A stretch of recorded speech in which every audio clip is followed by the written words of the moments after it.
இந்த வீடியோ காலையில் 7 மணிக்கு எடுத்ததுங்க. கிளைமேட் பாருங்கள் எப்படி இருக்குன்னு சொல்லி. நவம்பர்லேருந்து பிப்ரவரி வரைக்குங்க இந்த 4 மாதம் அருமையாக இருக்கும் கிளைமேட்டு. மிக்க நாட்களில் நம்ம ஊட்டி கொடைக்கானலில் போயிருந்தால் எப்படி இருக்குங்க அந்த மாதிரி இருக்குங்க.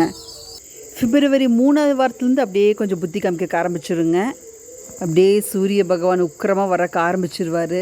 நம்மளுக்கு மலை அடிவாரம் அப்படிங்கிறனால இந்த மலையோட ஹீட்டு சேர்ந்து ரொம்ப அதிகமாக இருக்குங்க. அப்புறம் மார்ச் மாதத்துலேருந்து சைனீஸ் மாதிரி கண்ணை வச்சு சுற்றணுங்க. காலநிலை மாற்றம் மிக முக்கியமான பிரச்சனையாக இருக்குதுங்க. இப்போது இந்த வருஷங்களுக்கு மழை ரொம்ப கம்மியாக தான் பெஞ்சிருக்குது. எங்களுக்கு விவசாயத்துக்கு தேவையான தண்ணி இருக்குது, அதில் எந்த பிரச்சனையும் இல்லை. ஆனால் நம்மளாம் வனத்தை ஒட்டி இருக்கிறோம், வனவிலங்குகளுக்கு தண்ணி பத்தாதுங்க, குட்டைகள் எல்லாம் தண்ணி இருக்காது. இந்த சமயத்தில் பார்த்திங்கன்னா மார்ச்சுக்கு அப்புறமே எல்லாம் ஊருக்குள்ளே வரக்க ஆரம்பிச்சுக்குவாங்க. அதுக்கப்புறம் தான் மனித வனவிலங்குகள் மோதல் நடக்கிறதுங்க. இப்போவே தண்ணிக்காக தான் ஊருக்குள்ளே பகல் நேரத்துலேயே வரக்க ஆரம்பிச்சிச்சுங்க யானையெல்லாம். அவங்களுக்காகவே மழை வரணுங்க. இயன்றவரை இயற்கை காப்போம். நன்றி.